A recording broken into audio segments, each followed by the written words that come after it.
we got some folks that want to ask you some questions. So while I got you in here, so-called, I definitely want to give him that chance. It seems like my man, Attorney Bailey's got a question for you. Attorney Bailey, go ahead, shoot it, man. Man, I'm a gym rat, man. Congratulations on your success. I don't know much about you, but I'm gonna start following you. But you say you sparred with Bud? Oh, Hold yeah, on. They work together, Bailey, just so you know, but go ahead. A little background from me and Bud grew up in the same neighborhood and stuff, ran the streets together. I wasn't boxing. I didn't start boxing until I went to the military at age 21. Long story short, Bud was the first person I called when I started boxing, and I wanted to get some work with him to see where I was at. First time he beat me up, and then it motivated me to go back. I was staying in North Carolina to like train harder and work on some stuff. And I came back the next year, and he was like, damn, man, you were like a totally different fighter. I became like one of his top sparring partners. And we've been sparring since I've been boxing, since I started fighting in 2010. I was on a 2012 Olympic team.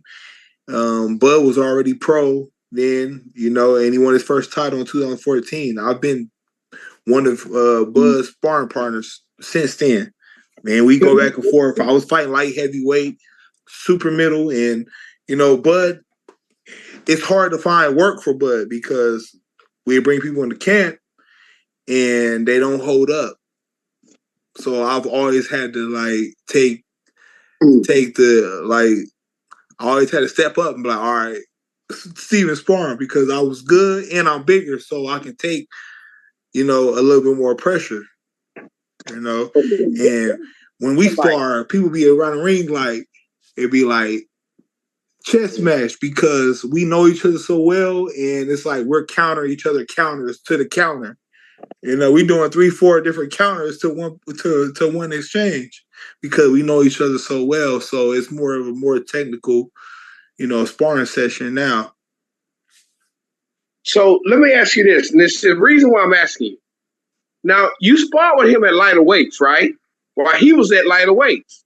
I sparred him since he was at 135, 140, 147. And you were 30 every year? I've always been light heavyweight and super middle. Before I started boxing, I was 230 pounds when I first started boxing. Yo, so you big already. I can't picture that. Yeah. You don't have to answer this, but did he hurt you? What is his power like? Now you're a bigger man. Right hand of God, bro.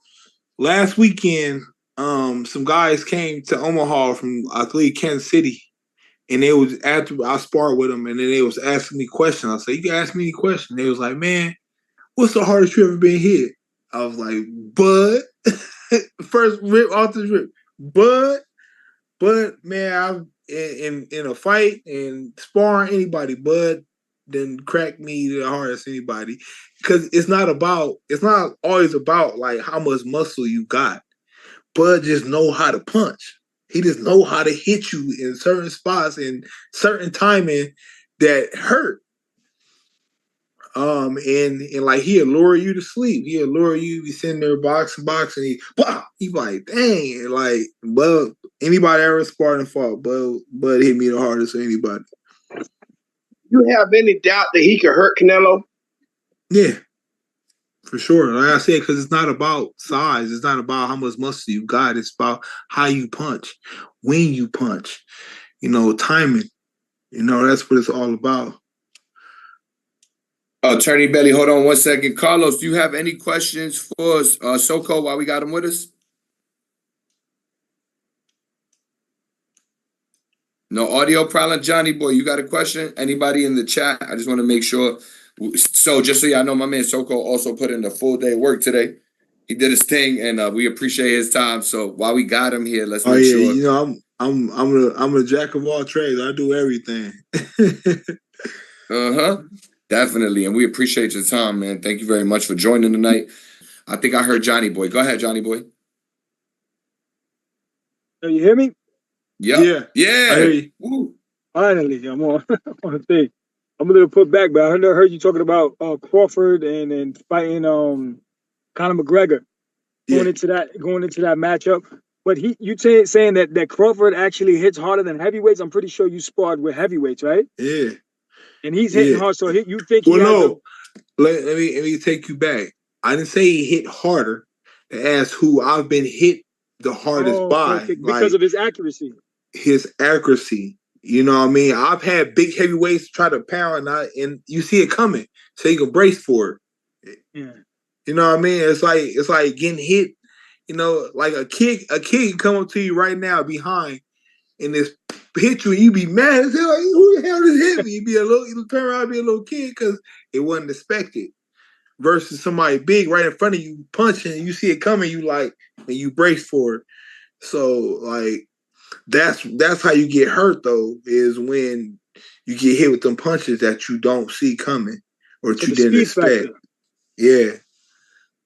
That's what it is. Speed and timing.